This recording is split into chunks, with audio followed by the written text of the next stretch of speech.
V brzkých ranních hodinách 19. března Írán tvrdí, že vypustil 9 balistických střel typu Khorramshahr, 4 směrem na střední Izrael.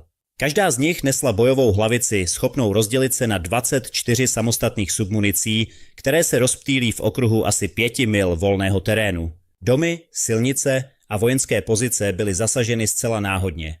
Íránské revoluční gardy to potvrdili jako vlnu 64 operace, pravdivý slib 4 a označili ji za největší koordinovaný úder v celé válce. Po celém Izraeli bylo zasaženo 80 vojenských a vojensky podpůrných cílů. Od Eilatu na hlubokém jihu až po Haifu na dalekém severu nebyly cíle rozloženy do několika dnů, ale byly zasaženy v jediném koncentrovaném časovém okně. Izrael tvrdí, že již vyřadil více než 70% íránských odpalovacích zařízení balistických střel. Takže buď je toto číslo chybné, nebo si Írán ponechal rezervy, které přežily celou kampaň. Střely nebyly jediným prvkem. Hizballáh ve stejnou dobu zahájil synchronizované salvy na severní Izrael. Íránské revoluční gardy prohlásily, že zasáhly 5. flotilu amerického námořnictva v Bahrajnu. A Írán zapálil energetickou infrastrukturu v zálivu od Kataru přes Kuvajt až po Saudskou Arábii. Íránské revoluční gardy označily tyto údery za vlny 63 a 64 operace, pravdivý slib 4. Vlna 63 nesla kódové označení Yasahib al-Zaman, věnované památce ministra zpravodajských služeb Ismaila Kiba, který byl zabit při americko-izraelském úderu dříve v průběhu kampaně. Úřad pro styk s veřejností revolučních gard vydal prohlášení, v němž uvedl, že ozbrojené síly zapálily řadu ropných zařízení, považovaných za americké zájmy v regionu. Tato formulace je přesná. Ne izraelské zájmy, ale americké zájmy.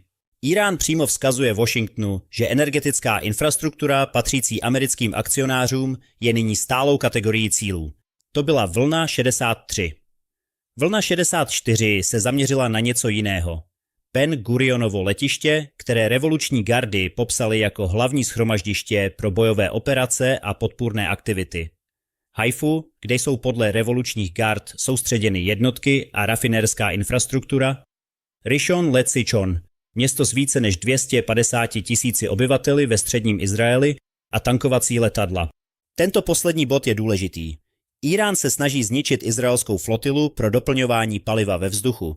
To je přesně ta schopnost, která umožňuje letounům F-35I provádět hloubkové úderné mise na íránském území. Zničte tankery a tyto mise na dlouhé vzdálenosti se stanou mnohem obtížnějšími. Revoluční gardy také tvrdili, že zasáhly velitelství 5. flotily amerického námořnictva v Bahrajnu raketami středního doletu na kapalné a pevné palivo. 5. flotila byla od 28. února zasažena několikrát. Samotný Bahrajn od začátku této války zachytil téměř 300 raket a dronů. To je jeden malý stát v zálivu, který absorbuje objem palby, jenž by zatížil většinu členů NATO. Pokud jde o Khorramshahr 4, většina lidí si pod pojmem raketa s více hlavicemi představí něco, co se v blízkosti cíle rozdělí na 2 nebo 3 kusy. Ve skutečnosti může Khorramshahr 4 uvolnit až 24 jednotlivých submunicí z jediné hlavice. Každá z nich nese zhruba 11 liber vysoce účinné trhaviny. Rozptýlí se v okruhu až 5 mil a vysokou rychlostí dopadají na vše, co je pod nimi. Domy, silnice, parky, vojenské pozice. Bez rozlišování. Terénní analýza CNN2 samostatných úderů střelami Khorramshahr potvrdila dopadové vzorce rozprostřené na 7 a 8 mílích s náhodným rozložením. Samotná střela je dlouhá 13 metrů a při startu váží 20 tun. Pohání ji hypergolické kapalné palivo, které může v nádržích zůstat roky, což zkracuje přípravu ke startu na zhruba 12 minut. Během letu dosahuje rychlosti Mach 16 mimo atmosféru a Mach 8 v atmosféře. Bojová hlavice se odděluje během terminální fáze, což znamená, že v době, kdy dosáhne cílové zóny, stíhá protiraketový systém oddělený objekt pohybující se mimořádnou rychlostí. Khorramshahr 4 je také vybaven navigačním systémem pro střední fázi letu, který koriguje trajektorii mimo atmosféru ve fázi, kdy jej pozemní elektronický boj nemůže ovlivnit. Analytici z programu pro hrozby raket v CSIS sledují jeho původ až k severokorejské střele Hwasong-10, která sama vychází ze sovětské balistické střely R-27 odpalované z ponorek. Jedná se o zbraň s desítkami let inženýrské práce za sebou. Systém Arrow zachycuje balistické střely ve vysoké nadmořské výšce Ale i úspěšný zásah systémem Arrow nemusí zastavit submunice, protože se tyto uvolní dříve, než je tělo rakety zničeno, nebo protože úhel zásahu není čelní. Jakmile jsou submunice volné, jsou malé, rychlé a padají ze stratosféry. Izraelští experti tvrdí, že jedinou spolehlivou odpovědí je zachytit mateřskou raketu co nejvýše, hlavně pomocí systému Arrow 3, než se submunice uvolní. Jakmile se submunice oddělí, problém se stává mnohem obtížnějším a v praxi již nemusí být zachytitelný. Tal Inbar, raketový expert, který konzultuje pro izraelské obranné firmy, to řekl bez obalu. Nazval kazetovou munici mechanismem k obejití aktivní protiraketové obrany.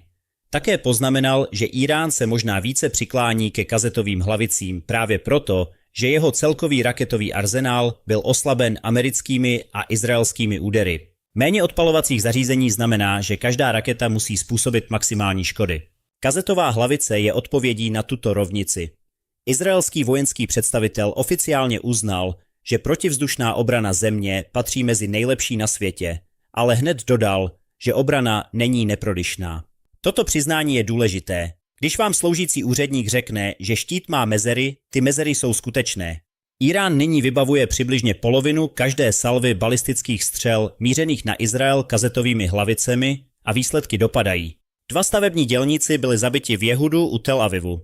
Byli venku na staveništi, ne v krytu. Pár ve věku 70 let byl zabit v Ramat Ganu, nalezen těsně před jejich bezpečnou místností. 30letý zahraniční pracovník byl zabit v mošavu Adanim s třepinami z kazetové munice 19. března. 3 palestinské ženy byly zabity na západním břehu Jordánu íránskými raketami, což jsou první oběti na tomto území od začátku války. Do čtvrtka hlavní tiskové agentury hlásily nejméně 15 zabitých lidí v Izraeli během války, s dalšími úmrtími hlášenými samostatně na západním břehu Jordánu. Obrana není neprodyšná. Hizballáh nejedná na vlastní pěst. Íránské revoluční gardy 11. března potvrdili, že vlna 40 operace Pravdivý slib 4 byla, jejich vlastními slovy, společnou koordinovanou operací mezi revolučními gardami a libanonským odbojem. To je poprvé, co Írán během této války veřejně přiznal operační synchronizaci s Hizballáhem v reálném čase a vzorec z 18. a 19. března to jasně ukázal. Zatímco iránské balistické střely zasahovaly střední a jižní Izrael, Hizballáh zahájil koordinované salvy na Haifu, Nahariu a po celé Galileji. V průměru 100 raket denně, často načasované tak, aby dopadly ve stejném časovém okně jako iránské starty. Cíl není symbolický, je architektonický. Saturovat každou vrstvu izraelské protivzdušné obrany ze všech světových stran najednou. Přinutit systém, aby si vybral, co zachytí a co nechá projít. Analýza CSIS odhaduje, že Hizballáh stále drží zhruba 25 000 raket, 10 000 dronů a tisíce elitních bojovníků Radwan. Od 3. března skupina ohlásila více než 280 samostatných útočných vln. Izrael odpověděl více než 250 údery po celém Libanonu. Pozemní síly postupují hlouběji na jih od řeky Litani. Více než 1 milion Libanonců bylo vysídleno, což je téměř 20% celé země. Bylo zabito přes 968 lidí, včetně více než 100 dětí. Generálmajor Rafi Milo, velitel izraelského severního velitelství, nazval opětovné zapojení Hizballáhu do války vážnou chybou. Ale následoval to varováním. Údery pokračují, jejich intenzita se bude zvyšovat. To není jazyk velitele, který vidí rychlé řešení. 18. března Izrael udeřil na íránské plynové pole Jižní Pars, největší jednotlivou zásobu zemního plynu na planetě, kterou sdílí Írán a Katar v Perském zálivu. Iránský prezident Pezeškian varoval před nekontrolovatelnými důsledky, které by mohly pohltit celý svět. Během několika hodin revoluční gardy v odvetě zaútočily na energetické cíle po celém zálivu pod záštitou vlny 63. Katarské průmyslové město Ras Lafan, největší zařízení na výrobu LNG na zemi, zodpovědné za zhruba 20% globálních dodávek zkapalněného zemního plynu, utrpělo přímé raketové zásahy. Společnost Qatar Energy ohlásila rozsáhlé požáry a další značné škody. Produkce v Ras Lafanu byla již pozastavena od 2. března po dřívějších útocích dronů. Tato nová vlna způsobila strukturální poškození, které by podle energetických analytiků z Wood Mackenzie mohlo zpozdit obnovení provozu o více než 2 měsíce. Byla zasažena saúdsko-arabská rafinérie Samref v přístavu Janbu u Rudého moře. To je důležité, protože Saudové přesměrovávali vývoz ropy na západ přes Rudé moře právě proto, aby obešli uzavřený Hormuzský průliv. Írán udeřil na alternativní trasu. 2 kuvajtské ropné rafinérie byly zapáleny. Zařízení na zpracování plynu Habšan ve Spojených arabských emirátech a pole Bab v Abu Dhabi byly nuceny ukončit provoz. Katar vyhostil íránské vojenské ataše a dal jim 24 hodin na opuštění země. Nejvyšší diplomat Saúdské Arábie veřejně prohlásil, že to málo důvěry, co existovalo předtím, bylo zcela zničeno. Cena ropy Brent krátce vyskočila k $118 za barel a ve čtvrtek se obchodovala kolem $113, zatímco evropské ceny plynu prudce vzrostly asi o 25% za den a o více než 60% nad úroveň, na které byly na začátku války. Revoluční gardy vydali po úderech v zálivu přímé varování. Pokud se to bude opakovat, následné útoky na vaši energetickou infrastrukturu a infrastrukturu vašich spojenců neustanou až do úplného zničení. To není pózování, to je operační prohlášení. Trump odpověděl hrozbou masivního zničení Jižního Parsu, pokud bude Írán pokračovat v útocích na energetiku v zálivu. 3 izraelští představitelé řekli agentuře Reuters, že úder na Jižní Pars byl koordinován s Washingtonem, přestože Trump veřejně tvrdil, že Spojené státy o ničem nevěděli. Obě tato tvrzení nemohou být pravdivá a tento rozpor ukazuje, jak roztříštěné se stalo informační prostředí kolem této války. Pentagon požádal Bílý dům o schválení více než $200 miliard na válečné financování od Kongresu. Hormuzský průliv zůstává fakticky uzavřen. Procházelo jim 20% světové ropy a 20% světového vývozu LNG. V celém regionu bylo zabito 13 amerických vojáků. Spojené státy zasáhly více než 7 000 cílů uvnitř Íránu. Írán hlásí více než 1444 mrtvých, včetně přibližně 450 žen a dětí. Revoluční gardy uvedly, že život v krytech se stal současným stavem a že od začátku vlny 63 bylo více než 5 milionů izraelských obyvatel nuceno zůstat v krytech po delší dobu. Izraelské ministerstvo zdravotnictví samo vyzvalo občany, aby spěchali do protileteckých krytů s opatrností, protože se lidé při spěchu zraňují. Školy jsou zavřené, parlament sotva funguje. Izraelský ombudsman označil nedostatek adekvátních krytů v severním Izraeli za naléhavé nebezpečí vyžadující okamžitou akci. A přesto zůstává veřejná podpora válce vysoká. Izraelci uvádějí, že mají pocit, že vedou existenční boj, i když jsou uvnitř opevněných místností. Tato psychologická propast mezi narušením a odhodláním je jednou z nejdůležitějších dynamik tohoto konfliktu, protože určuje, jak dlouho může demokracie udržet kampaň, zatímco její obyvatelstvo žije v podzemí. To, co se odehrálo 18. a 19. března, je okamžik, kdy se konflikt přestal týkat vojenských cílů a stal se energetickou válkou s globálními ekonomickými důsledky, které žádná strana nekontroluje. Všechna íránská odpalovací zařízení jsou údajně ze 70% zničena.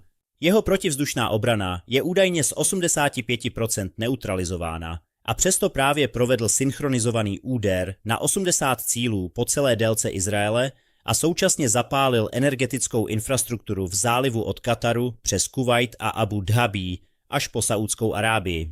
Buď jsou hodnocení škod izraelských obranných sil přehnaná, nebo si Írán ponechal rezervy na rozptýlených místech, které kampaň přežily. Obě vysvětlení mají vážné důsledky. Cena ropy je nad $113 a zemní plyn vzrostl o 50%. Hormuzský průliv je uzavřen. 20% světových dodávek LNG je mimo provoz. Od Kongresu bylo požadováno $200 miliard. Neexistuje žádný rámec pro příměří od žádné ze stran. Otázka, na kterou nikdo v Americe, Íránu ani Izraeli veřejně neodpověděl, je, jak vypadá vítězství, když globální ekonomika absorbuje škody. Mlčení k této otázce ze všech zúčastněných hlavních měst je významným aspektem tohoto konfliktu. 80 cílů bylo zasaženo po celém Izraeli. Bylo vypuštěno 9 raket Khorram Shahr s více hlavicemi. Energetická infrastruktura v zálivu hoří od Kataru přes Saúdskou Arábii až po Kuvajt. Hizballáh odpaluje 100 raket denně v souladu s íránskými salvami. Ropa Brent je nad $113. Evropský plyn je o 50% dražší. Více než 5 milionů Izraelců je v krytech. Více než 1 milion Libanonců je vysídleno. A ani jedna zúčastněná vláda nedefinovala, jak vypadá přijatelný konec tohoto konfliktu.